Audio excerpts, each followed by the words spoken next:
हर वो शख्स जो आपकी ज़िंदगी में कदम रखता है, उसके आने का कोई ना कोई सबब होता है। कुछ आपको मोहब्बत करना सिखा देते हैं, कुछ लोग मोहब्बत निभाना सिखा देते हैं, कुछ सब्र करना सिखा देते हैं, तो कुछ आप देखना। और कुछ लोग उन्हीं ख्वाब को पूरा करने का हौसला दे जाते हैं। अगर कोई औरत आपसे आपका मर्द चुरा लेती है, तो सबसे अच्छा बदला ये है कि उसे उधर ही रहने दें, क्योंकि असली मर्द चोरी नहीं होते। अगर आपने अपनी चाह में कोई कसर नहीं छोड़ी, मगर आपका साथी फिर भी आपसे खुश नहीं, तो उसे आज़ाद कर दें और उसे ढूंढने दें आपसे बेहतर। यकीन करें, मोहब्बत ठकराने वाले की तरफ मोहब्बत कभी पलट कर आती नहीं। मर्द को जब पता चल जाता है कि ये औरत उसके बगैर जी नहीं सकती, तो वो उसे जीने नहीं देता। मर्द जब औरत को खो बैठता है, तब उसे कदर होती है, लेकिन तब तक वो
और समझदारी से काम लेते हुए लड़ाई भी ना करोगे, तो हमेशा खुश रहोगे।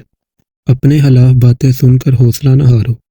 शोर खिलाड़ी नहीं तमाशाई करते हैं।